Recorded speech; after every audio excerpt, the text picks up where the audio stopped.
inconceivable. I really Some do dude's not going to like practice and then like, hey, after you shower, bring your iPad. Coach needs to see you. that. Oh, man. Well, he's not there. I do not like that. I never have. So you know before practice who you're cutting. It's not like it's like, okay, let's see who practiced the hardest day out of these last two guys. Now, we're going to get all services out there of you, and then we're going to tell you the bad news. Maybe it's because they need more players out there for practice, but really, come on, man. Yeah. I'd go out there and probably loaf right now. Like, hey, man, y'all going to cut me anyway. I need to, y'all going to bring me back on practice squad? I tell you who's not going to be doing that. Sergeant. That guy, he's going to be out there trying to run people over. All jokes aside, but yeah, it's a tough day. It's a sad day.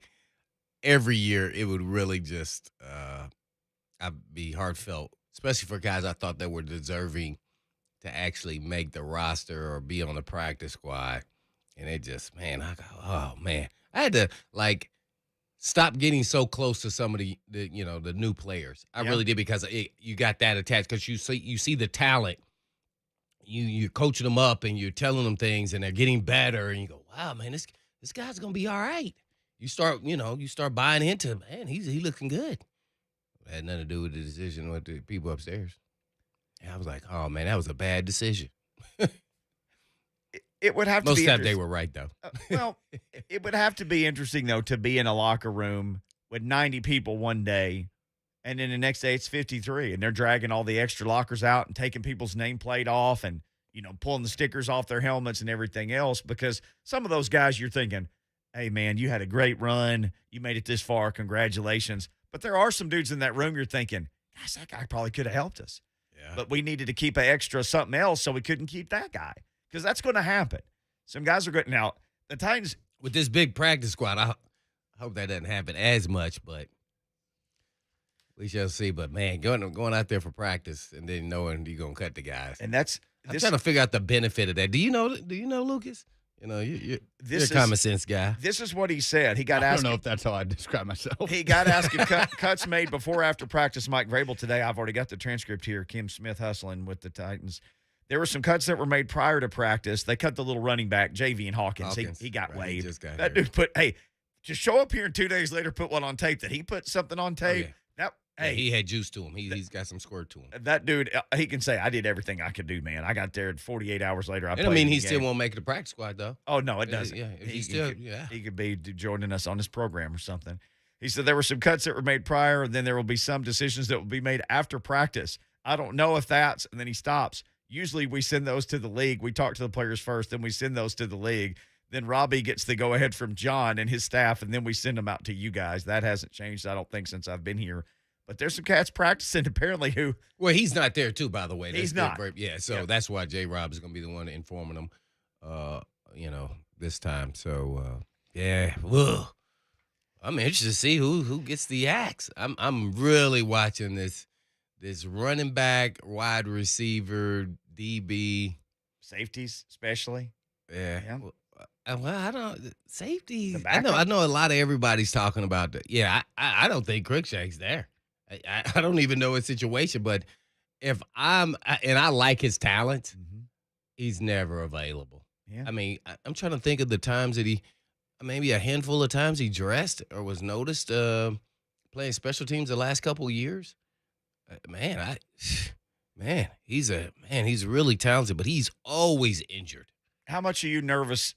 So I'd be nervous for him if I was him. If I was a GM, I'd have to move on. Yeah. I want these backup McDougal and these backup safeties, veterans. I want those guys. Yeah, I got. We trying to go somewhere, and it consists of wearing a ring afterwards. If this year, the best team in the world. If this year is more of the same for Darrington Evans, what he playing like 5 games last year, something like that. If he plays another 5 games and goes back and forth, I mean, that's one of the guys I was most excited to see. Man, I know, because you got to finally see him at the end of the season. Yep. And during this preseason, you saw him with that burst that we were all looking for. And he runs in between the tackles. He can catch. Man, he's gonna. Yeah, I hope that doesn't happen. I don't know what his injury is. So he didn't get hit. So you want to think it's more muscular, but we could be wrong, or I could be wrong. So, yeah, if one more year of that, I'd be a little perturbed. And it's hard to just be patient. And there's 50 billion running backs out there, so you can be patient. You can go pick up, a veteran running back and get by, but and then all of a sudden he'll have one good year and then get paid. Right. But won't be by the Titans. Right. But they'll benefit from it. Yeah, because you know the history. Well, as people who've said much smarter than me, one of the best abilities you can have is availability. And we've seen guys over the years. That used to be – Fisher never hardly called anybody out, but I remember one year he called out Jake Schifino, the receiver, who was a talented guy, but he said, Jake can't stay on the field. Like he would kind of pick one guy, it seemed like every year in training camp, and he would talk about one guy, and one year it was Jake Schifino, and that may have been the first time I ever heard somebody say you can't make the club in the tub. No.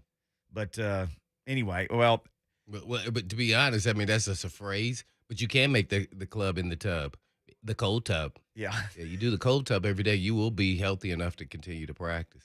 That's your secret weapon. I can't believe more people don't do that. Nah, just kidding. Everybody says that. That's scary, man. Let's get Alvin in Nashville with a question for the Hitman on the Mark Spain Real Estate Hotline. Alvin. Hey, how y'all doing? What's up? Doing well. Hey, I got a question for y'all. Do y'all think that the Titans will pick up Bernard McKinney? I know they lost him in a trade from the Dolphins, but the Dolphins released him. And I also read something the other day that while they was trying to trade for him, they had that in mind that they was going to sign Brown back. So if they do pick up Bernard McKinney, will they trade Rashard Evans? I'm going to listen to what y'all got to say.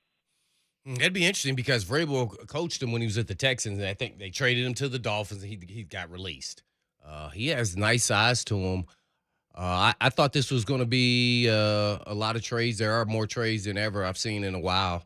Yep. That's why I was asking. And I think the Titans are going to trade somebody. I don't know who that's going to be. I'm just saying they have a lot of talent and wealth. So either they're going to sneak them through on the roster some kind of way, or they're going to try to trade them and get, some compensatory or 6th-round pick or so. I like his skill set. Vrabel knows him, so I don't know how he fits. But I think they would have to trade somebody. And Rashard Evans, I think, is a leading candidate for that to happen. He's the 1st-round pick, and then he's going to walk after this year regardless.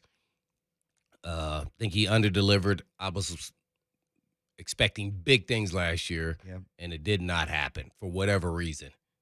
I'm not sure why that happened. I don't know if he was, just weak and mind wasn't all into it or what it was, but he was up and down. After the season before that, where he was on the cusp of taking up being a Pro Bowl player, it wasn't the same. Even if he has a great year this year, if he stays with the Titans, he's playing for a contract. So let him move on. So that's why I would say he would be at the top of the list. It's got to be him or maybe one of the receivers. And that's an interesting line if you're there, because teams are thinking, well, we may not have to trade for this dude because they're going to have to cut him. You're playing really. Well, I don't know if they're going to trade. Not with Rashard Evans, but the receivers. Yeah, the receiver. Yeah, because right, you're like, hey, how do you guys want Cam Batson? How about a 6th-round pick for Cam, or whoever. Hey, we need this. We need a offensive lineman. You got a center that you're going to. I don't know, man. That cat and mouse game with the GMs is just fantastic stuff. Yeah, because you're all over the waiver wire and your scouts and guys you scouted before that maybe you think maybe better than the guys that you have that you've actually seen. And just a word of advice, guys who get cut and then all of a sudden they get through the waiver wire, sign back with the team that you've worked with. They know you the best. Mm-hmm. Don't get emotional and think, oh man, I'm gonna go to the other team. They offer me a few more dollars, but this system, they know you. They want to keep you. If that's the case, stay there. You don't want to be up and moving, get another apartment, staying at the Residence Inn. But man, I had guys that were drafted guys staying in the Residence Inn for the 4 years, their first 4 years there, our rookie year. What we give you his day? Draft 2nd-round pick. Smartest guy I've ever played with. Who was that? Stayed in the Residence Inn? Yes, this whole entire career. During the season. Mm-hmm. Michael Barrow from the U. You stayed in the Residence Inn? It was no issue. No. No. They made continental breakfast. Hey, somebody makes my bed. Can't pass up savings like that. Put some meat on the pillow. I mean, come on, man. It was a 2nd-round pick, man. Stayed in the residence. So he just stayed at his It was right home by base where was we're in Houston. Miami or something. So he's like, Yeah. I'm going to stay in the Residence Inn. Yeah, I never even wanted to ask that besides that. What are you doing? You don't ask him, I'm like, why are they staying here? You're like, what are you doing, man? Y'all want to come to my place? Play Yeah. some video games? Well, I thought he was kidding when he told me. Party at my place after the game on Sunday. We're going to meet downstairs in the lobby. Then he had all these, we used to always make fun of him. He had all these, like, ingredients and things he would take every day, like, from protein shakes and mixing different stuff in it. You're like, man, what are you doing, man? He's ahead of his time, man. He Supplements. was. He really was, That dude. actually. With his supplements, he was. But he was a great guy. He was mixing them up down there next to the waffle iron in the Residence Inn. They have that little room. They push the doors open. There's breakfast in there. Sir, you can't make your protein shakes in here. Hey, Michael Barrow, sorry, man. You have to stick with the pastries and the stuff that we have. By the way, we have some powdered eggs if you'd like some of those. I'm going to put my protein It's just powder and just imagine this now, guys. I know a lot of our listeners are, older, but just think he came from the U when the U was the U. So your perception of the U is not I'm staying in the Residence Inn. No. And I'm a guy that's, lives by faith. That's who he was. I was like, so you were the guy Ray Lewis sat behind. He goes, yeah. Yeah. I mean, it's crazy. They had The Rock there. They had Warren Sapp. They had everybody. Yeah, he played with Sapp too. So he's like, Dwayne Johnson. Yeah, man. Yes, it was just amazing. What was what's the name? Bob Marley's son too, right? Rohan Marley. Yeah. Oh, I didn't know that. Yeah, Rohan Marley. Yeah, you listen to us old farts, man. You'll learn a few things. Yeah, Rohan Marley was a pretty good little linebacker on that team. I did not know that. Yeah. That's pretty cool. It was very, very true. It was a thing that happened. I met him once in New Orleans in the lobby of whatever hotel they were staying in the night before they played for the national championship. I was hanging out in New Orleans and I probably met Michael Barrow too. I think a friend of mine spent about 30 minutes talking to him. I'm sure I went over and said hello. They had a slew of guys that came out my year. Oh my gosh. Because I roomed with Ryan McNeil at the combine. He was a cornerback. He got drafted in the 2nd round, maybe first or 2nd round to the Lions and Barrow. Then they had Darren Smith to play with the Cowboys linebacker. Mm-hmm. Played for a long time there. They had a slew of guys at that time. The U was legit, the U. No doubt. Barrett Sallee is legit a college football reporter for CBS Sports. We'll keep you updated as cuts happen. There's nothing going on. Jamian Hawkins has been waived. That's all that we know today. I haven't seen anything else. As it happens, we'll keep you updated, but we'll talk a little college football next with Barrett Sallee of CBS Sports on Blaine and Mickey. The Josh Heupel era begins on Rocky Top as the Vols host Bowling Green. Man there in the end zone, touchdown, Tennessee. Jalen Hyatt, he outran the Alabama secondary. Bob Kessling has the kickoff on the Vol Network. Thursday night at 7 on your home for the Vols. 104.5 The Zone.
maybe keep some players, so maybe those guys, they don't have to cut them that they were going to put on the practice squad, let's say.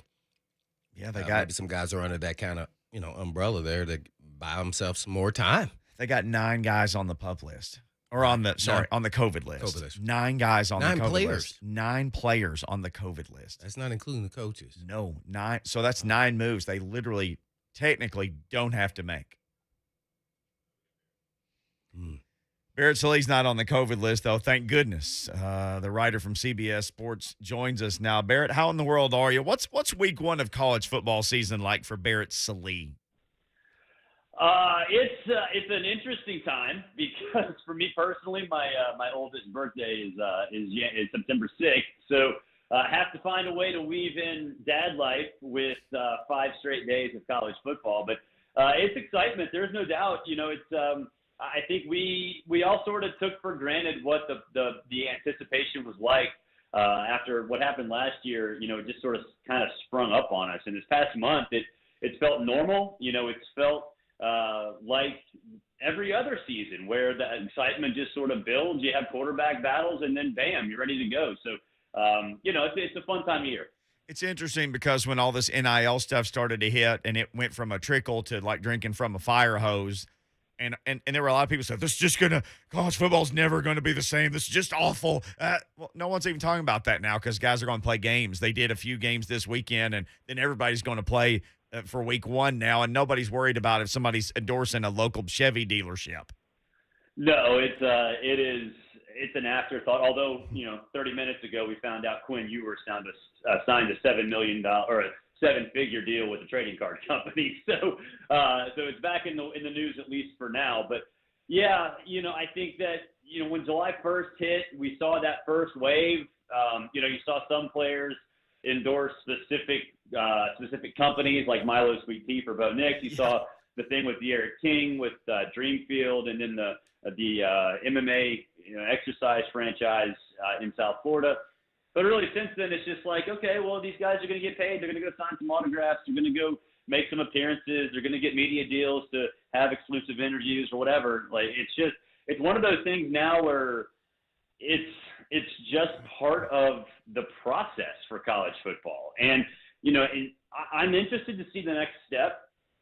For instance, what happens if there's just this freak highlight that goes viral? How does a company capitalize on that? Whether it's a player that already has a deal with that company or a company that wants to get in and say, make an NFT with a viral highlight. I think that's the next step, and we'll see what happens throughout the season when stuff like that actually happens. Absolutely. Barrett Sallee, our guest at Barrett Sallee on Twitter, CBS Sports, covering the beautiful sport of college football. Well, a coach that's not getting a lot of highlights. Maybe he will in his bank account. But what's going on with Scott Frost? Is he in trouble there in Nebraska? I mean, man, we know he can coach. I mean, he coached the national championship at UCF. No, come on. Wink, wink, wink, wink. Wink, wink. No, but what is your observation? What's going to happen here? Well, I can tell you what, his bank account's probably doing all right, but that might change here in a little bit. But yeah, I think Nebraska has a very distorted view of what it actually is in college football now. They still think it's the 80s and early 90s, and the truth of the matter is none of these kids know Nebraska as anything more than just an afterthought. They cannot recruit players that can compete in the Big Ten, and that system is not unique enough to make Nebraska difficult every single week, from a scheme perspective. So, yeah, I think Scott is stubborn. He thought his system would work. It clearly doesn't. He hasn't changed. He hasn't developed a quarterback, and Nebraska's brass thinks that they should be contending for national championships. So all those things together are working against Scott, and I don't think he's going to change. He's extremely stubborn, and at this point, I wouldn't say he's a dead man walking, and it can obviously, salvage something, especially if they can beat Oklahoma in week 3. But man, it's falling apart very quickly, and I think unlike what's happened at Michigan, where the amicable divorce might happen if Harbaugh doesn't live up to his end of the bill. I think at this point there are so many people angry at Scott Frost within that administration, within that the sort of inner circle that he is fully on the hot seat, not just to have an amicable split, but to get flat out fired. Man, you have some really good games for, I guess, week 1, not 0 now. And that is, Georgia, Clemson, Bama, the U, UCLA, LSU. What game are you going to be watching really closely, and what are your expectations? Well, I'll certainly be watching Alabama, Miami closely because it'll be right there in front of me. So that's the one that I'm going to be at, and I'm excited about that because I know there's this idea that Miami is going to be just a cupcake, and Alabama's going to walk in and just blow doors off of them. But I mean, from a matchup perspective, it's strength on strength with Miami's offense versus Alabama's defense. And then, I think maybe Miami's defense is getting overlooked a little bit here. Yeah, they lost Quincy Roche and Jalen Phillips. Everybody else returns. Everybody else returns. And so if Derek King and that offense, led by Rhett Lashley, can make a couple of big plays, especially early, then it's going to put a ton of pressure on an Alabama offense that really has not dealt with anything like that before. So at least in terms of the key positions. So I'm really excited about it. I know doesn't have the cachet and recognition of Clemson versus Georgia, but man, I'm excited about Miami versus Alabama. With Barrett Sallee at CBS Sports, and I guess I have to ask you this before I pass it over to Mickey, and that is, what is going to happen with the Big 12? We hadn't got a chance to talk to you. I know there's a lot of talk with BYU, but man, now we're hearing UCF, Boise State, Houston, Cincinnati. What do you think is going to happen? I think they're at a point now where they absolutely have to sort of bite the bullet and say, all right, look, we're going to have to rate some lower tier conferences because the alliance, even though the alliance is stupid and doesn't necessarily mean anything, it does exist. And so, I think right now they have to look around and say, okay, well, who can we partner with? And the answer is nobody.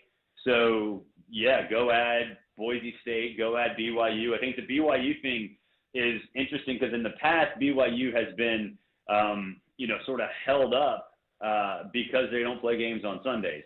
Doesn't matter for football, but it certainly matters in other sports. The Big 12 might have to just ignore that at this point and say, okay, BYU, we're going to work around that because they certainly are desirable. And I think if you're the Big 12, do you want to continue to be in Texas? Because then you can go get Houston. That's fine.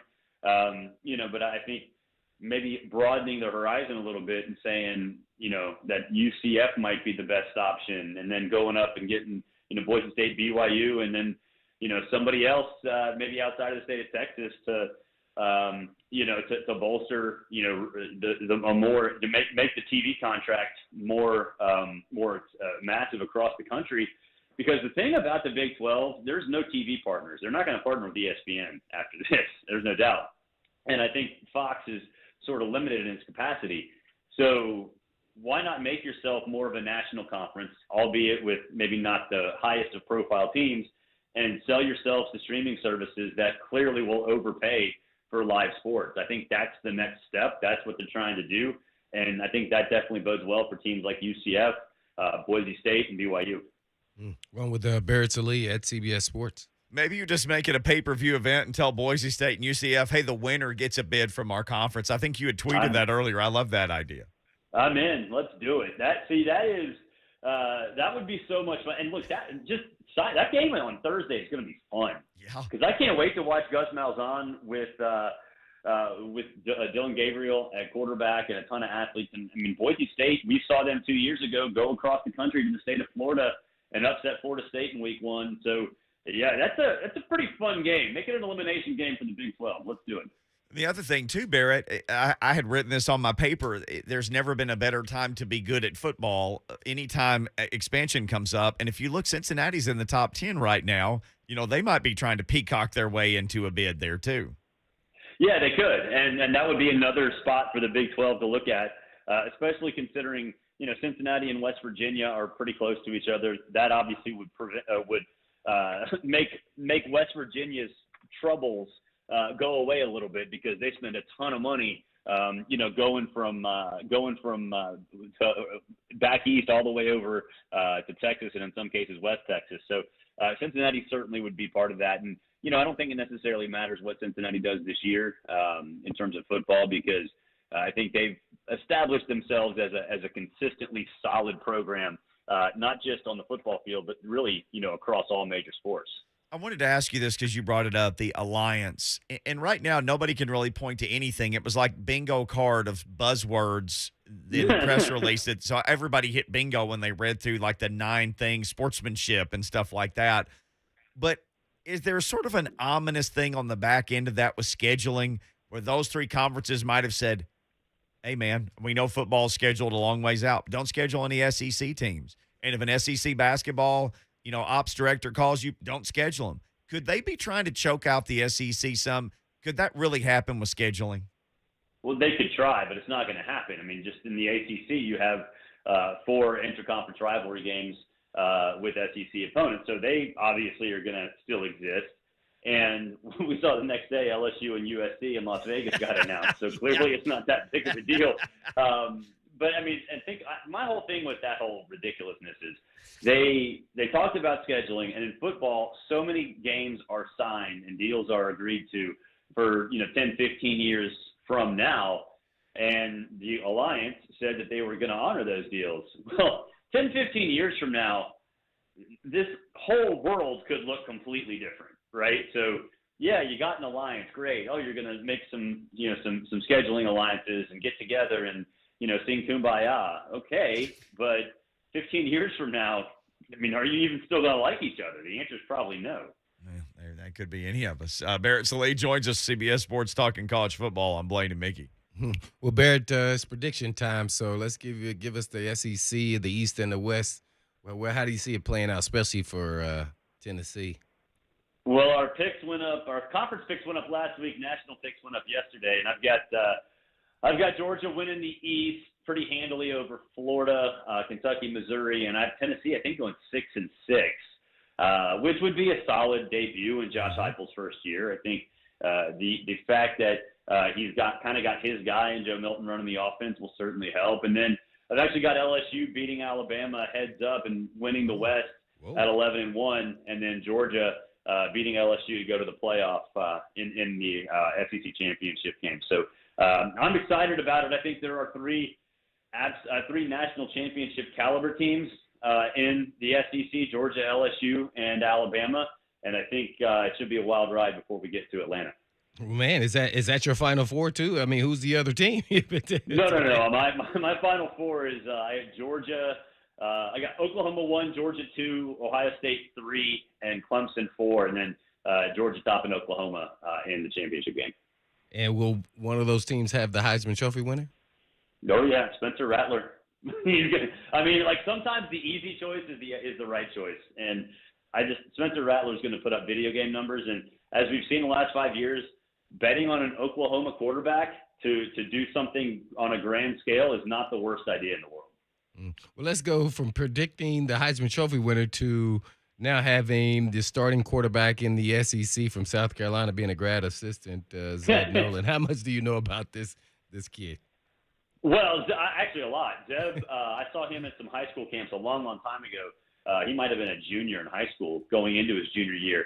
Last time I saw him, he can play. I mean, he is a really, really good player. He went to Iowa State. He was going to be their starter if Brock Purdy got there and sort of took that over. And then I don't know if you remember, but Purdy got hurt. Nolan came in and just had himself a day against Iowa. They didn't win, but he had himself a great day.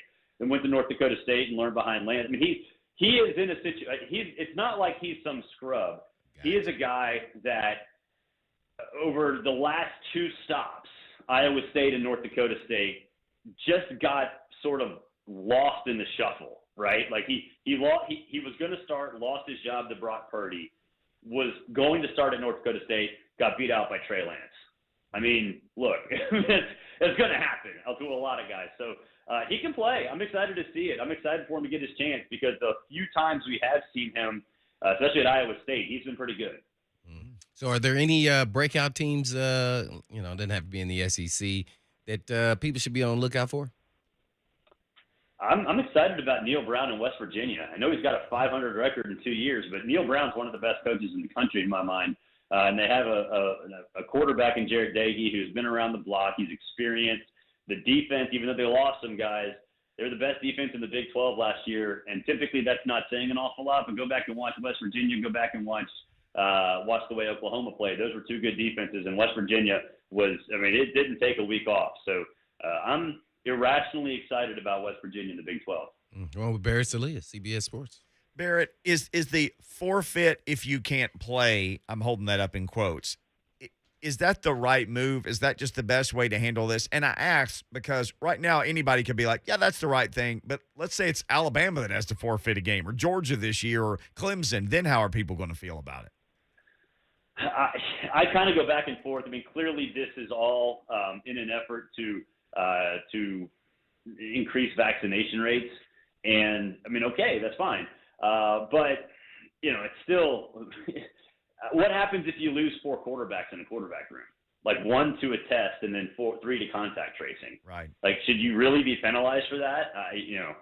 No, I don't think so, because a lot of the positional requirements are still in place across the country. So I kind of go back and forth on it. I think the idea that you simply can't reschedule things I think the problem is that it was made on a conference level and not a national level, because if you had a commissioner of college football, you could have somebody come in and say, okay, well, we're going to push championship Saturday back a couple of weeks like we did last year, or at least open the door for that possibility.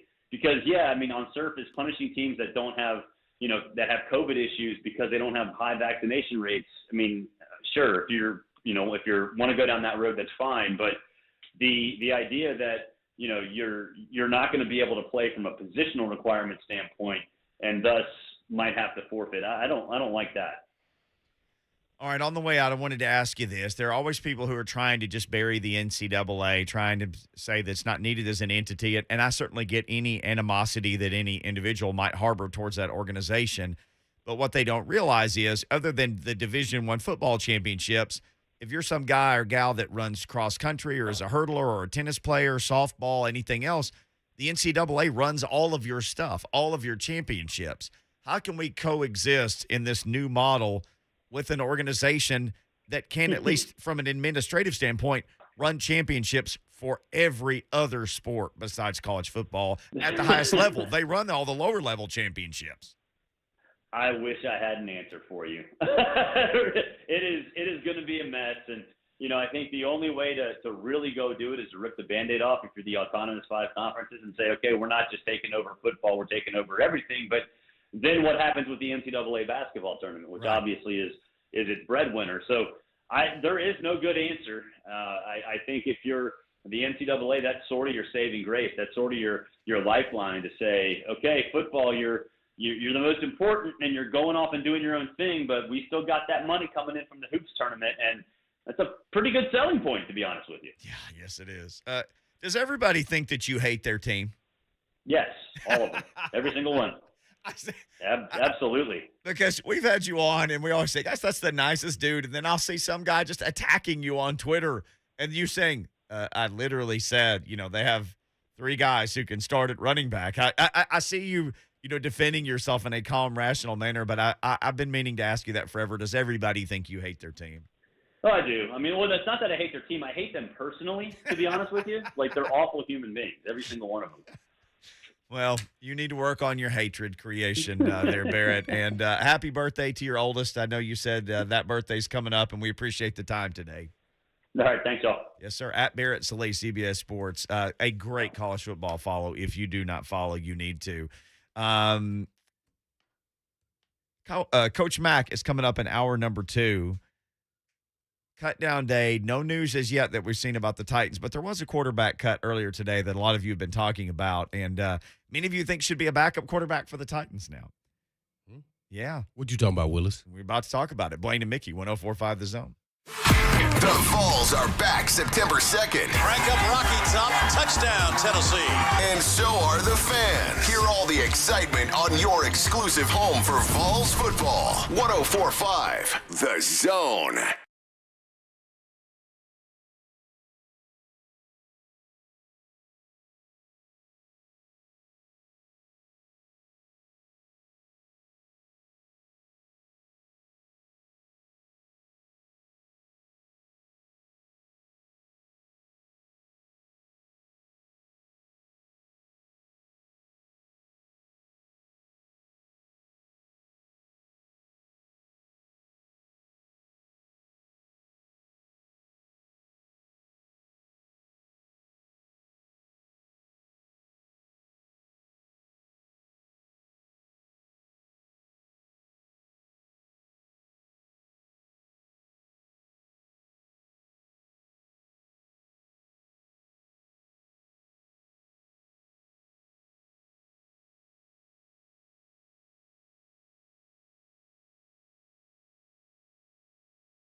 They want all the Well, guys. I said I'd just draft all SEC players. Which is not a bad strategy Yeah, at all. then you would have no problem with, people filling the stadiums. Nope. This is an SEC melting pot. I would venture off maybe just ACC too. That's South. Get a speedy guy there. Yeah, maybe maybe. pick up a lineman from the Big Ten every once in a while. They got big guys there.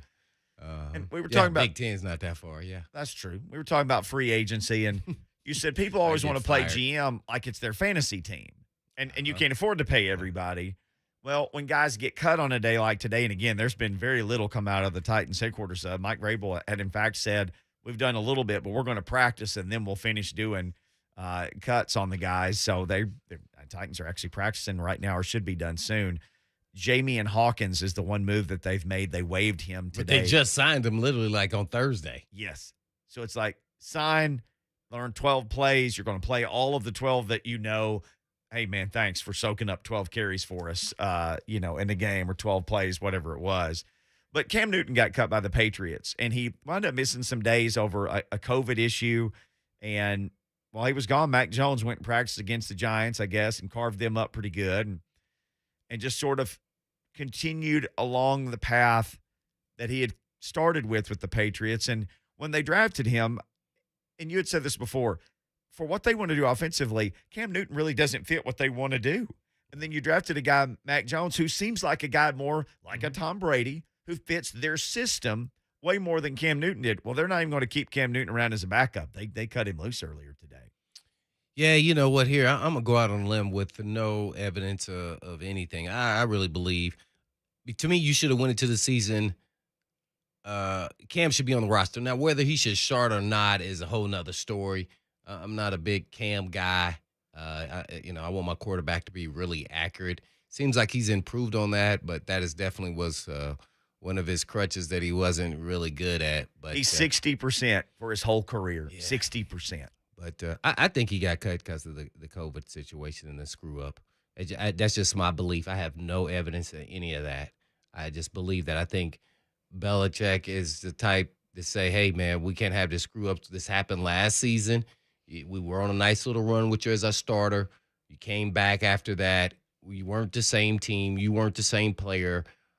To stop that now, I'm going to just let you go.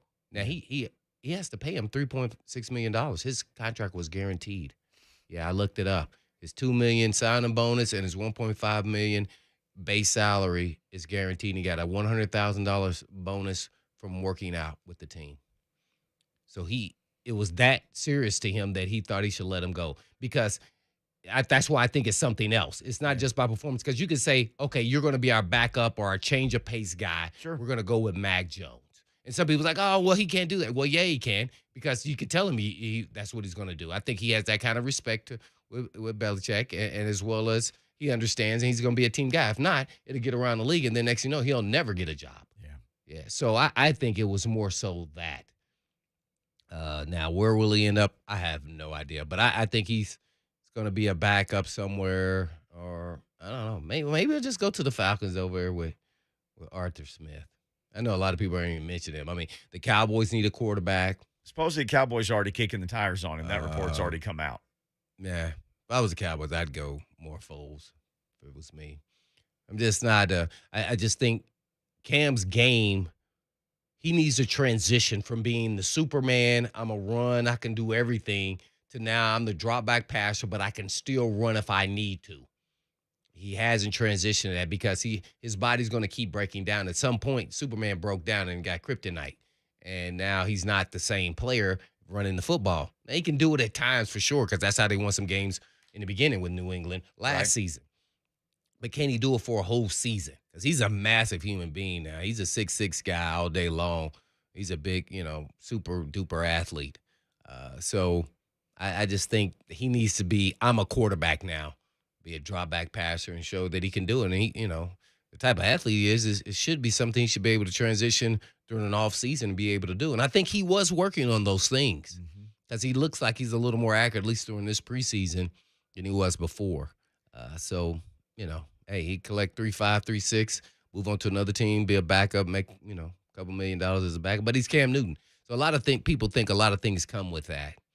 If he knows his role, I think he's fine. But he definitely better be upfront and honest with him that you're coming in as our backup because he's gonna get a lot of attention. He's no different than Tim Tebow. When you go to a team, everybody's gonna clamor to Cam. I don't want Cam on the Titans. I don't think he fits what they do at all. So I mean, he has a big arm, but nah, he doesn't fit this system in my opinion, or this team. Put it that way. I think I said this when Steve McNair played. I don't think he got protected enough by the refs. I think he took a lot of shots. Cam too. Yeah. And I was going to say, I think Cam, after Steve McNair, I think Cam has taken more shots with no help from the refs or no protection. Things that other guys, if they take a shot like that, it's going to get flagged every time. Cam Newton's and now some of them have been he's lowered his head and tried to get in the end zone. He had 12 rushing touchdowns last year, but I've seen him get hit so many times. Yeah, I've seen him too, especially televised game. Where's the flag? Yeah. And you know what happens is I think it's human nature with the referees. Unfortunately, it's been Cam on some national televised games. When a guy like that's big and can run, they assume that, he was about to run, which is unfair to him. But he's taking some shots that he shouldn't have. They should have got flagged, and they did not. I've seen them live.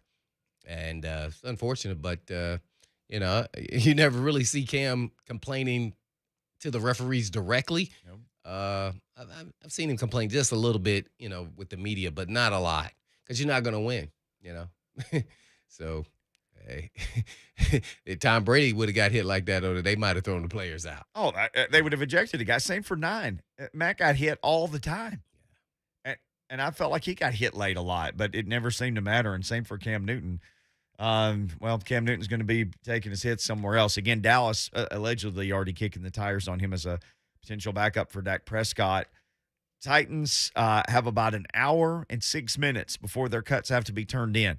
We'll keep you posted as things happen throughout the show. Not much action so far, but they're starting to run low on time, as are all of the other teams in the NFL. All the cuts have to be done to get down to 53 by 3 o'clock today. We'll hit the headlines when we come back. Also, Coach Mac in about 25 minutes here on Blaine and Mickey 104.5 The Zone. J. Mart and Ramon are not afraid to put themselves out there with a bold prediction. I've been fighting saying this out loud. Who would, Jay? I'm picking the Titans to win the Super Bowl. Tomorrow, starting at 6 on 104.5 The Zone.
played on Saturday and had a nice game for the Titans, but they waived him. He was not long for this world. That dude, he probably just spent a couple nights in a hotel, played in a game, and they're like, hey, man, here's your plane ticket. Where would you like to go? That's tough sledding there, man. It's tough. I think you fit on, on certain teams, man, as that, second, third running back. He gets in the open field, man. He was kind of like a poor man's Darrington Evans that we want him to be. Yes. I just don't know if he can run in between the tackles as good as him, because of his size, but he looked like he can. And I just was like, whoa, this guy, he's got something to him. So he caught a 7-yard pass, and he was 10 for 49. He averaged 5 yards a carry, and he scored a touchdown. So that dude's like, hey, man, I literally just got to town, and I put 5 yards a carry and caught a pass for you on tape for everybody. He looked pretty fast with that 23, yo. Yeah, he did. Man, I was like, man, I wish I didn't look that fast. He was rolling. I mean, so he was the last guy to come in, and he's the first guy to go out. Hey, man, don't let the door hit you where the good Lord split you. Man. Yeah, that was fast. Yeah. Nothing else. I'm looking at practice reports. Come on, Titans, give us something. They just finished practicing today. This is from John Glennon, not practicing the open portion of practice. So this just hit this tweet. I'm just reading it. Okay. Darrington Evans did not practice. No. Chris Jackson, which what is wrong with? I don't know, because he was the starting nickel guy. Now it's going to be the little Badger. Little Badger, the new Badger. Elijah Molden. Long, Munier, Saffold, Banwart, basically. They are low on centers right now. Fred Brown, Pinckney, Johnson, Simmons would guess, and this is John Glennon speculating. Okay, now Lucas. Man, that's a lot of lists. I mean, were these people hurt in the game? Lucas said Lucas said I would guess Banwart, Brown, and Pinckney are cuts. Right, because Brown dropped the ball at the end there on the slip, so he didn't get injured. That was the last play, right, on offense. Okay, here we go. Ben Arthur, here we go. Okay. We got some cuts. Yeah, Ben Arthur. It feels like we're fishing, and the bobber's starting to go up and down in the water, so you know there's a catfish about to bite here. This is Ben Arthur. We're not catfishing people, though. Titans, no, we are we're not. noodling. That's what we're doing. We're noodling. No, I ain't noodling. I'm from the country. I ain't sticking my hand under a rock and not know what's under there. I'm from the city. You know I'm not doing nothing like that. Titans are cutting Mason Kinsey, according to a source. That's from Ben Arthur. Now, we figured this is going to happen, right, but that's going to upset some people because they really like that dude, Mason Kinsey. And then this is... Who is reporting this? Ben Arthur? Ben Arthur, the Tennesseans reporter. Justin M. From Broadway Sports. Justin Mello, sorry. He's at Justin M. NFL on Twitter. Titans are releasing Mason Kinsey. It was a tough decision for John Robinson and Mike Vrabel. They're a big fan of Kinsey's game. He is a prime candidate. He's saying he's a prime candidate to make the practice squad. Absolutely, I'd put that guy on my practice squad without batting an eye. Key for Mason Kinsey is somebody like the Lions, they need some receivers in Detroit. And they I have no idea what Detroit needs. I don't know how y'all do that. I don't know what they need. Well, I know that because they've cut a couple of guys that I knew of pretty well, including Arkansas State guy. They cut an Arkansas State guy. He got there 2 weeks later. They cut him, and in reading one of the beat writers, the guy was like, "This guy actually played well in practice," and they got nobody at receiver. So maybe somebody like that needs a guy like Mason Kinsey who could return punts. You know. He was second in the NFL in catches. He had 14 catches in the preseason. Again, tied for second. Two guys had 14 catches, so he was one of two. So he's the only guy that they cut? That's it so far.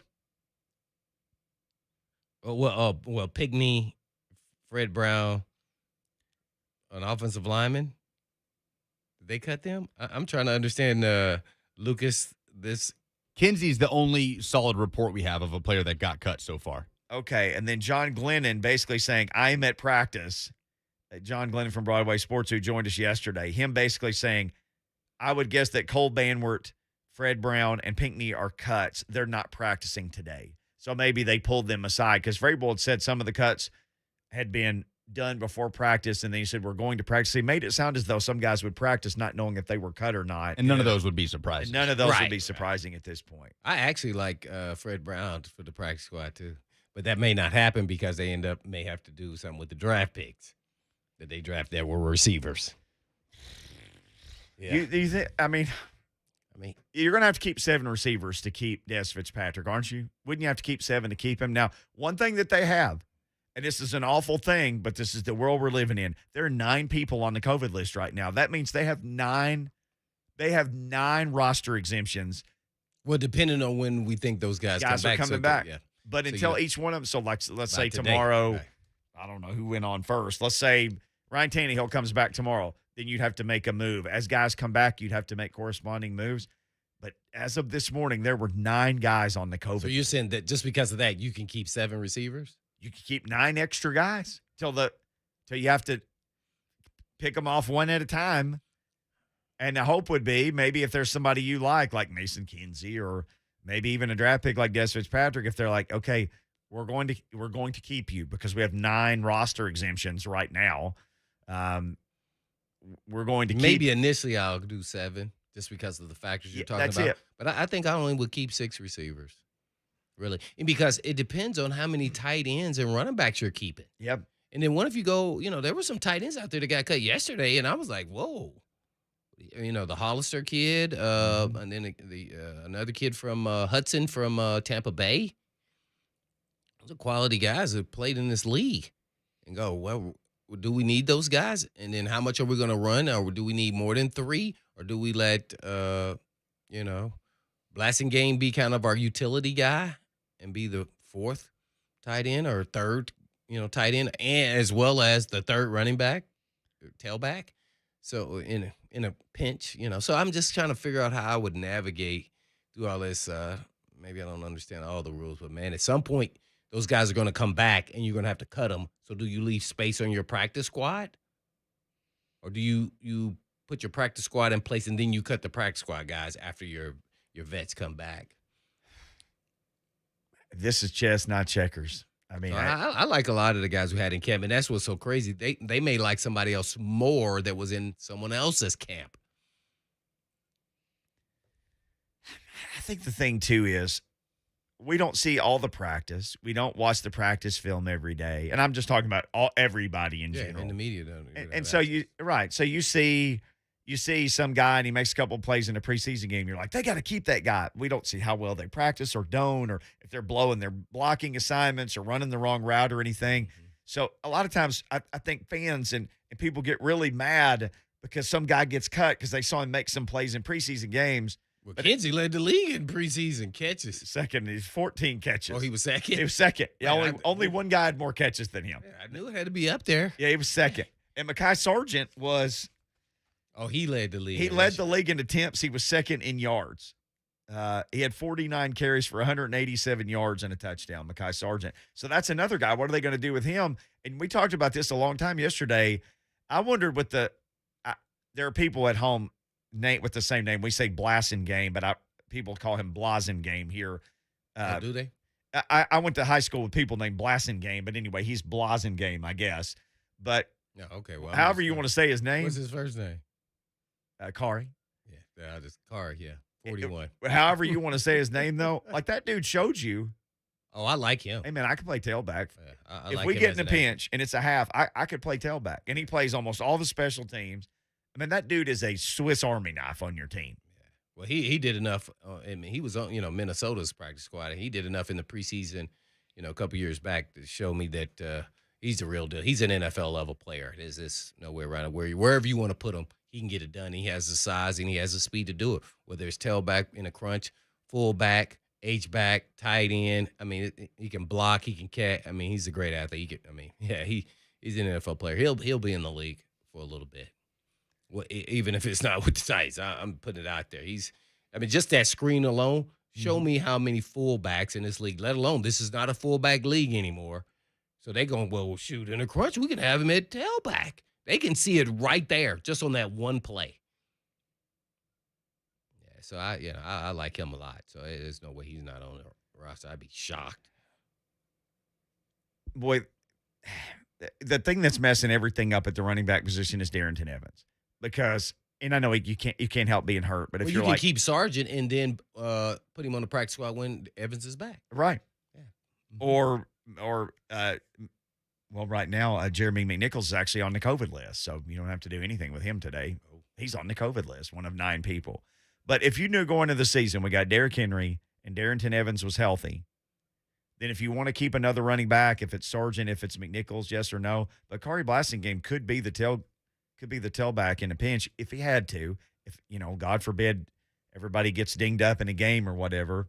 The one thing about the practice squad rules now, you can protect guys every week, a couple of guys, and you got 16 guys, so you can certainly keep another tailback on the practice squad, whether it's McNichols or whether it's Mekhi Sargent or whoever. So every week you can protect certain guys off of your practice squad so they can't. So be no swooped. one can get them. Yes. And you can also call up a couple of guys or 5 or 10 or however many you need, and you can send them right back down. And I'd have to look.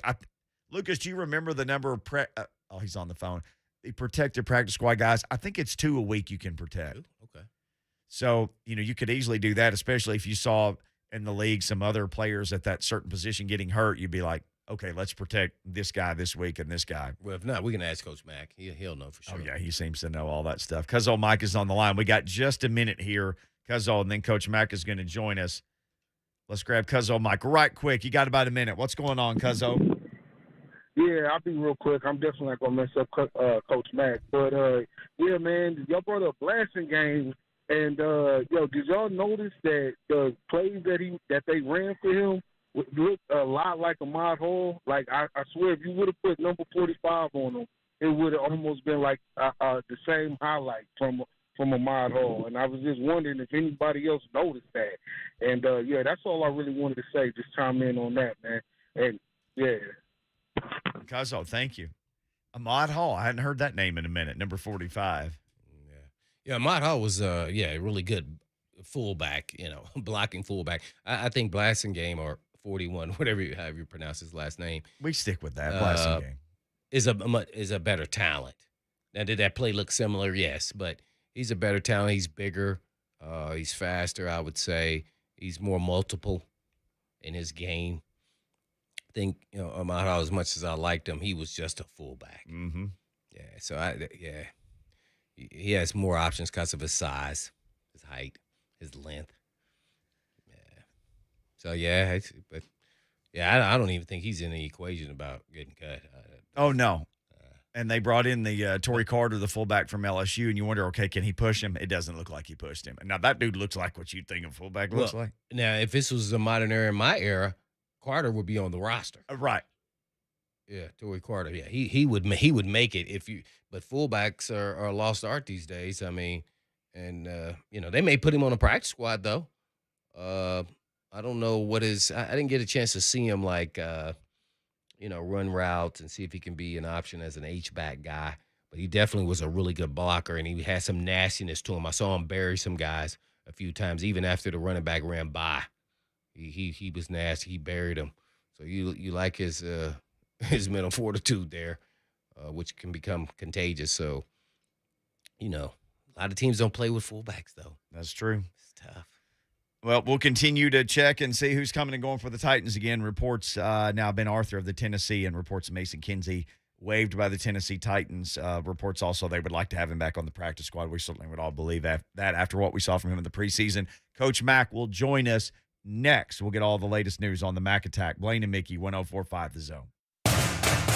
Friday night, it's Beach at Hendersonville in the 104.5 The Zone Football Friday Night Game of the Week. Presented by the Tennessee Highway Safety Office and Paul Winkler Investing. Coverage starts Friday night at 6 with Will Bowling and Lucas Panzica on your home for high school football.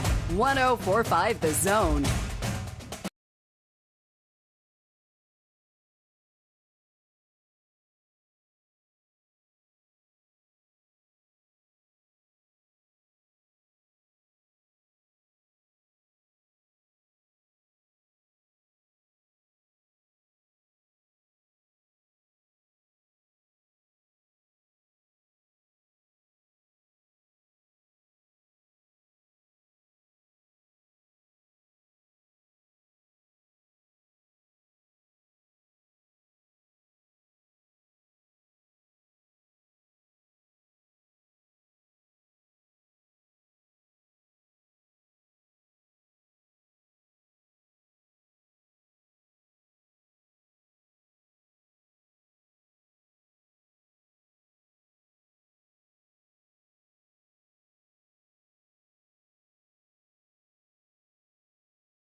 Because today, we all know what this day is in the National Football League, but it's a little different day than it used to be, and especially this year with what's going on with COVID. So it's pretty interesting. Coach, I was going to ask you this. On a day like today as a coach, a head coach especially, and you did that among just all your other years on staffs in this league, you have to tell some guys the dream is over, and you got to tell some guys, hey, this thing can continue, but maybe it's not going to be right here, right now. And then other guys, you get to give them the greatest news of their life and tell them they just made an NFL team. That's got to be one heck of a day as a coach or an NFL administrator. Yeah, Mickey, and the human aspect of it, I mean, you can never get away from. I mean, I always refuse to get away from the human aspect of it. You know, when I was an assistant coach, I always talked to all of my players, you know, that were released. When I was a coordinator, I talked to every defensive player. When I was an assistant head coach, I talked to every player on the team that we released before they talked to the head coach. And then clearly as a head coach, I always made it a point to talk to every player because it's important. I mean, these guys are part of you. They're part of what you're doing when they come in, and it's important. You know, and some of them you get to tell them that you know, you're going to be here. That's an amazing. You don't tell the ones that are going to be here. You just don't tell them they're not going to be here. Right. But the ones that you tell that you would like to bring them back to the practice squad, the toughest ones are the ones that have been with you for a while. That, you know, because of money or because of age or because of whatever, because sooner or later Father Time gets all professional athletes. You got to tell them that you're done. And that's really, really hard to do. And so I've done all of it. You know, for 31 years, I always made that everybody that I was ever around and was ever remotely responsible for, that when they were released, I always made it a personal conversation. Well, and sometimes you may have to cut a guy not because he didn't do enough to make your team, but because you're short at another position and you've just got to keep another guy there. It's such an interesting thing because every conversation you have with every guy is different because all their journeys are so different and how they got to that seat in front of you. Well, and situations are different at all clubs. There will be players throughout these 32 clubs today that will be released that can and will play in this league. Mm-hmm. And what you bring up is an exact point, is that situations are different with every franchise. Timing is a lot of it as to where you are when you're there, and that's why you see a lot of these guys resurface other places, and I'm all for that. And the chances for that are even better now, Mickey, than they ever have been because of the 16-man practice squad that's in place now, too. Absolutely. Coach Mac joins us, giving us the Mac Attack. He joins us every Tuesday, brought to you by Farm Bureau Health Plans. If you need great healthcare coverage at an affordable price, let Farm Bureau Health Plans coach you through it. They got you covered. Coach Mac on Blaine and Mickey. Well, Coach, you probably touched on most of it, but just looking at it from your eyes and your lens, being a coach in this league for a very long time, kind of take us through the pros and cons in your eyes and how difficult it is, you know, not for just the players from, you know, my point of view being a former player, but, man, from you guys' point of view, it pains you guys just as much as does the actual player. Yeah, and I tell you what's hard, Blaine, that you bring up, and these are tough discussions that you have because let's take it back down to the base level again. As a position coach, you get very close to your players, you know, through an off season and through training camp and guys that you've been with before. I mean, there's a real attachment because there has to be, because once you're in a season, you're playing for one another. And let's just get real honest and cut it down to what it is. Everything that you do as a player or coach when you're on an active roster in the National Football League affects everybody else's lifetime. And it affects your money. It affects your career. And so there has to be a real bond and there has to be a real trust. And then sometimes when that bond has to be broken, it's really, really hard. And it not only gets emotional, it gets a little bit possessive at times. And then that's why, you know, the general manager and the head coach, they have to finally have the overreaching aspect of the bigger picture of it, saying this is for the overall good. It's not and it's not because you don't like or respect or believe and truly love the players that you're releasing. It's just the business. And I said it before. It was told to me when I first got into the league, the National Football League is a great game. It's a brutal business. Well, that is for sure. Brutal. You better grow up and get your britches real quick. I guess moving forward, after this process is over with, are there any concerns from your point of view based off of last season and this season with guys in COVID? Do some of the players come back? And I'm really thinking more of the big men. I know it could be you could get weak and a little, off kilter a little bit at any position. But, man, is there any concerns that they'll come back and be lock and step? And we're talking about conditioning for those big men in the trenches, being that this is a team that's built on, running the football. Well, I think Blaine, and that's a legitimate point, but I think it's as individual as what this virus is, because the virus affects people individually differently. And I mean, we've seen it. We just seen it throughout the general population, not only in Tennessee, but in the United States and in the world. So everybody, it affects a little bit differently. But certainly, there's always that concern that when you're out for a while, and then plus if you're out, with a virus, as to how soon you're going to be able to get back to be up to full speed. I mean, there were some players last year, when they came back that said that they never felt, completely right, for a week or two. Again, I'm not a medical expert, but I do read a lot on this because I think it's important to be as well informed as you can be. Is that when they talk about long-term effects, it just affects people differently.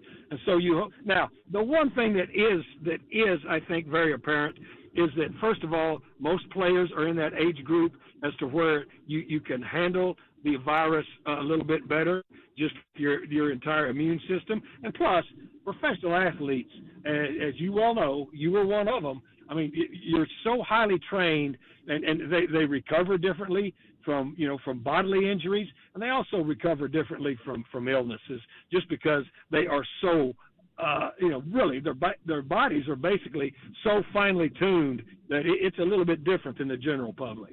Well, with Coach Mac giving us the Mac attack, and anybody have any questions, you can call in for Coach Mac there to Luke at 737-1045 The Zone. But we have some news, as Mickey Ryan will tell us. Yes, Coach, cuts starting to trickle.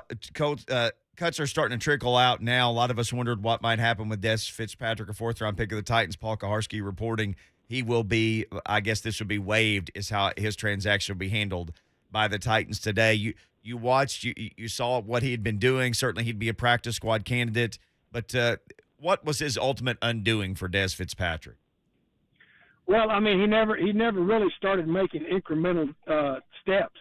Yeah. You only have so much time to make those incremental steps, and I mean, and you see it, when they're out there, and you know that the raw ability they have, but there are a lot of people with raw ability, that it takes a little bit longer to get acclimated to what the grind of the National Football League is, whether it's within the process of getting ready daily to do it, whether it's in the process of actually doing it.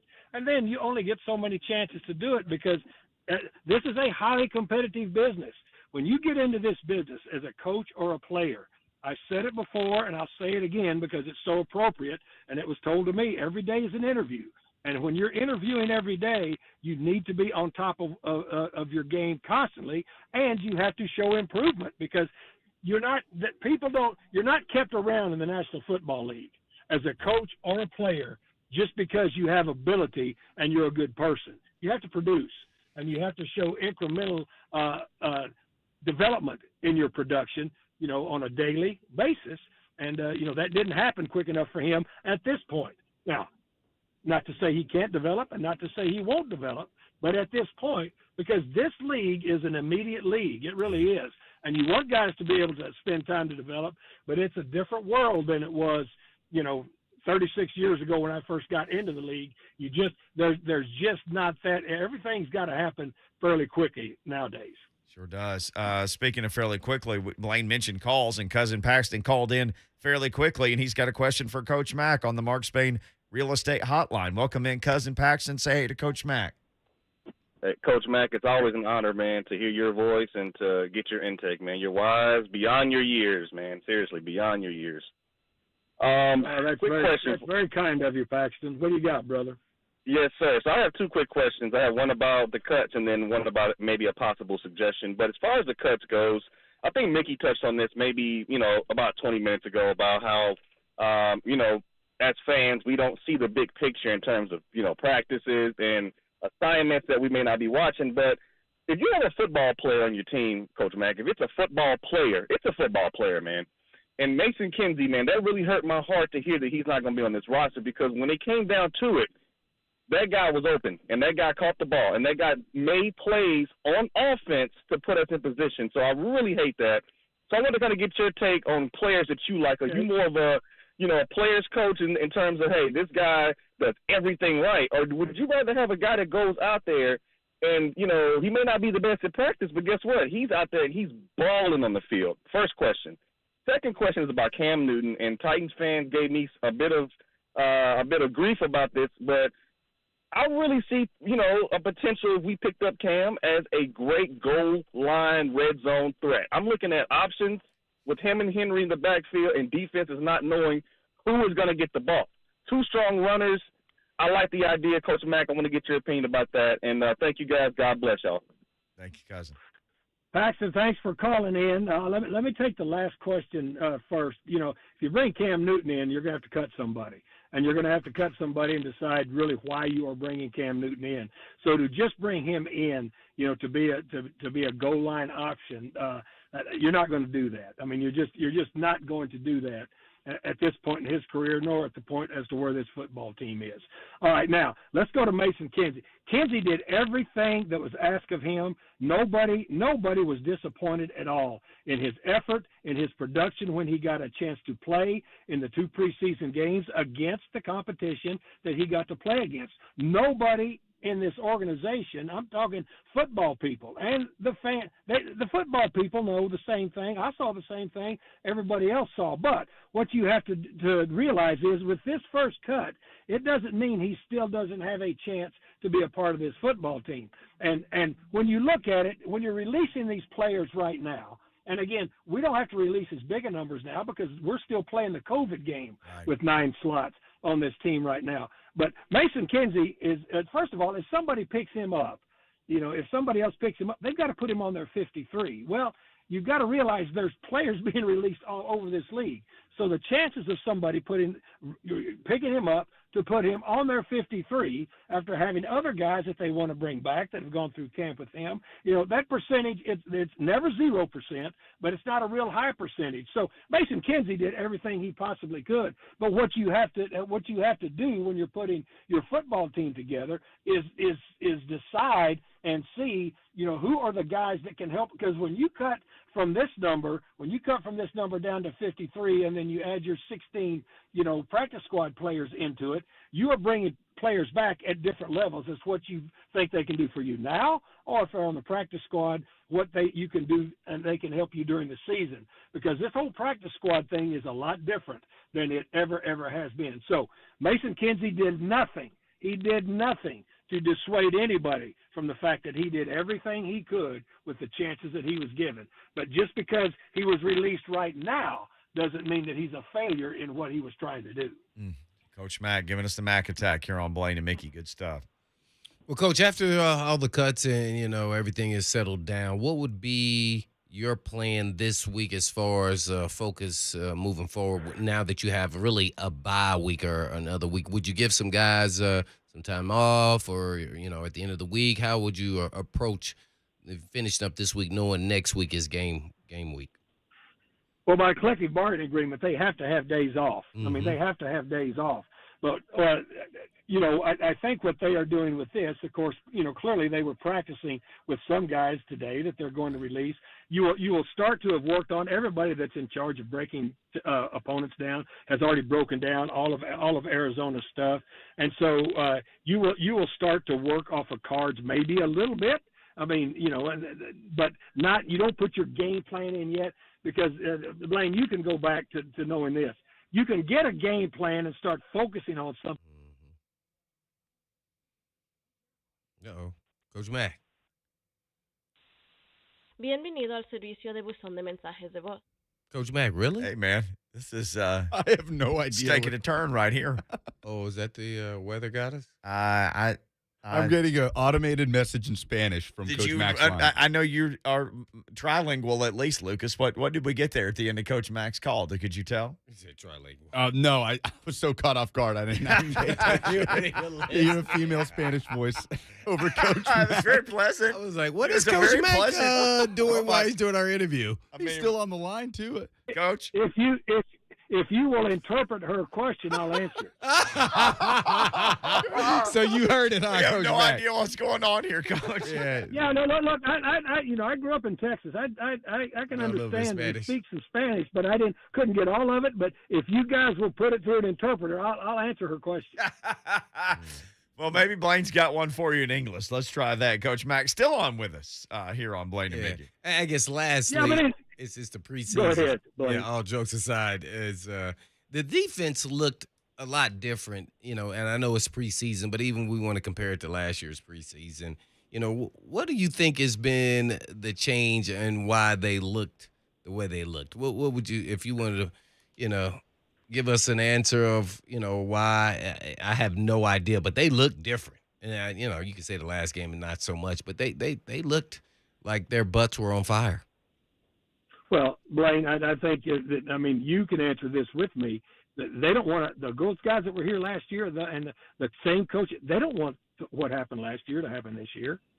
You know as well as I do. I mean, I've been a defensive guy my whole life, and I was hurting with them when they couldn't get people out on third down and when they couldn't put pressure and they couldn't do this. And knowing that you had an offense that was, in the top 3 in scoring in the league, and it was, that you needed to do a little bit better to maybe, help the cause at times. You never want to be the part that's not pulling your load. You know what I'm saying? And so, this has been their emphasis all off season, and they made it an emphasis with the players that they brought in to fortify certain positions. They've made it an emphasis with, what they're doing, restructuring what they're doing. They made it an emphasis with their attitude. They made an emphasis, and it's been real. And I said this from day one. I've been at every practice that they've had. Their intensity is high on this football team. But on the defense, the things that we've been watching in preseason by the guys that are getting to play, it's a carryover from what the attitude and from what the tone that's been set throughout this off season. And, even after the end of the season last year, you knew that wasn't going to be acceptable. And they don't accept what happened last year. And professional athletes, I do know one thing about them. I've been around it, over half of my life, professional athletes. And I do know one thing. The one thing that makes professional athletes stand out among others that try to do it is their pride factor. And that once you start injuring somebody's pride as a professional athlete, then you've got a hold of something that they're not going to let it happen again. Coach, great stuff. We know it's a busy day, and we caught you after practice. Certainly this roster will be in flux, as you pointed out a couple times. They got 9 people on the COVID list. That means essentially 9 roster exemptions until each guy would come off individually. Then you'll have to make a corresponding move. Yeah, and you guys, there's going to be a lot of maneuvering, and there's some maneuvering you can do on practice squads, now this year. So it's different. It's different, as I said, and especially if you're dealing with those 9 slots. This is a different type of day than it was, 5 or 6 years ago, where it was pretty cut and dried, and then you had 24 hours to clear waivers and bring some people back. This is an entirely different world. So you need to be and explain to our listeners that these cuts now here and throughout the other 31 teams in the league are much different than they ever have been before. Coach Lucas is going to holler at us, but we couldn't remember this earlier. How many guys can you protect each week during the regular season with the current practice squad rules? Isn't it 2 that you can protect? Okay. All right. That's 2. what we thought. Yeah. Coach, thank you. 2. Thank you, sir, and we'll talk to you next week. Appreciate it, Coach. Guys, always a pleasure. See you. Yes, sir, the one and only Coach Mac. When we come back, we'll give you everything we know up to date. We're scouring. Lucas is scouring Twitter. We'll tell you who we know that's coming and going with the Titans, as everything's got to be official in 18 minutes. Sack! Buck Rising will always give you the best on the Titans and admittedly may stir it up a little along the way. The more you stir it, the more it stinks. Ew, what? Well, I mean, that's kind of my job, isn't it? I'm supposed to stir. Now, fortunately, I smell good. So we're not going to worry about that. The Buck Rising Show, tomorrow from 10 a.m. to 1 p.m. on 104.5 The Zone. Man, college football is back. Maybe you're ready to sack the best sports book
cut date of 53 in the NFL. And as we've said several times today, if you're a Titans fan, you're going to keep living this for a while because they technically have 9 roster exemptions because they have 9 guys with COVID. So those guys can sit on your roster along with anybody else that you would keep. So you can have 53 plus 9 right now. Just tell us who got cut. Yeah. So, but then as anybody starts to come off, then you have to make a corresponding move to bring the guy off COVID. And we'll cut wait somebody. till then. But so this is what we know we have. Terry McCormick with Torrey Carter and Jordan Roos, who's an offensive lineman, he got cut. Mason Kinsey, we saw that originally from Ben Arthur at the Tennessean. Miller Forrestall, the tight end out of Alabama, who I think would be a good practice squad candidate. Yes. I don't remember who had that one. Maybe Lucas remembers. We'll try to credit everybody. Paul Kaharski had Des Fitzpatrick getting cut, and we talked a lot about 4th round pick, and I mean, man, they gave up a lot of collateral. I pulled there. this up again. Yes, I pulled this up again. This is from the Tennessean story from May 1st, 2001. The Tennessee Titans traded up and selected Louisville wide receiver Des Fitzpatrick with pick number 109 on Saturday. The Titans gave up pick number 126, which was their 4th rounder. They swapped 166 in the 5th round and 232, their 7th round pick. So they swapped 4ths, and they gave up a 5th rounder and a 7th rounder to get it. Oh, man.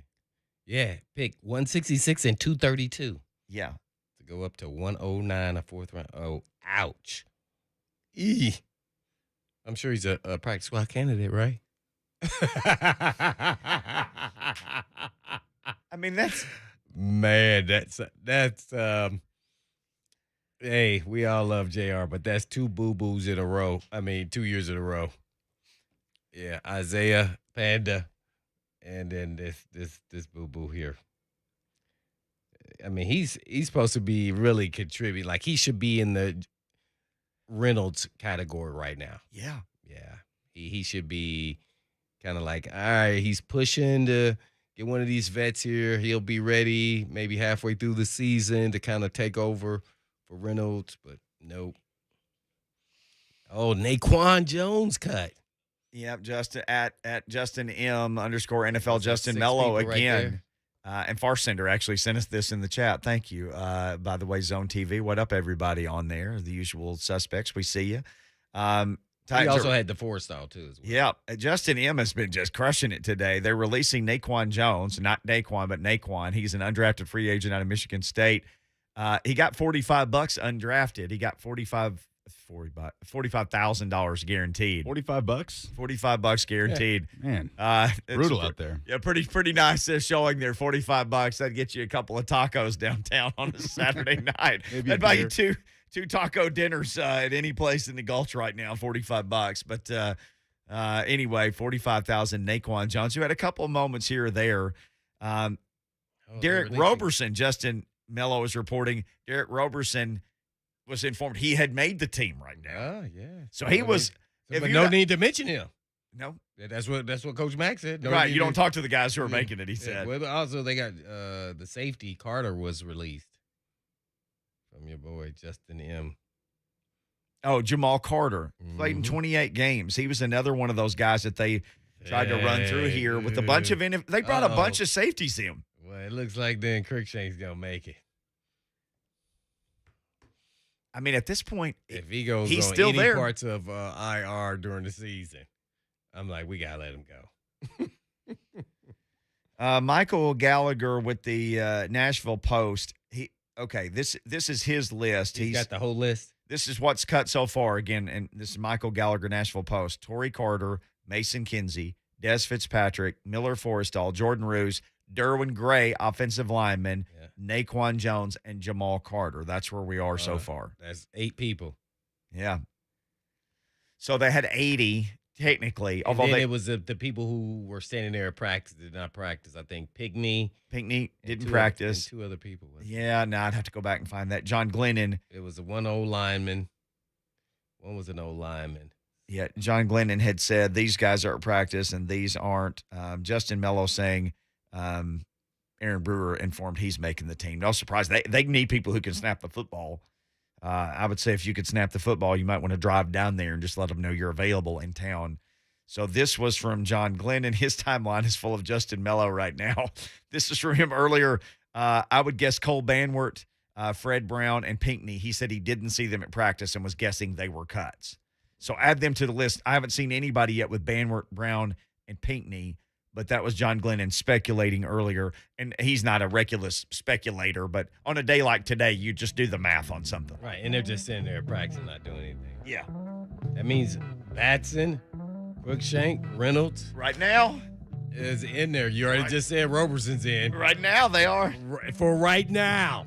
For right now, we got to go for right now. Guess what? For right next, 3HL will join you, and it'll be 3 o'clock, and they'll officially tell you everything because it's all got to come out then. And we'll talk about it all tomorrow on Blaine and Mickey. See ya tomorrow. Yeah, no doubt. And as always, peace.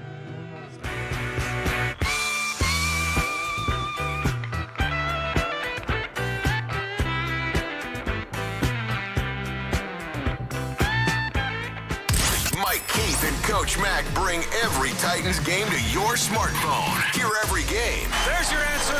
By downloading the 104.5 The Zone app. Sometimes you got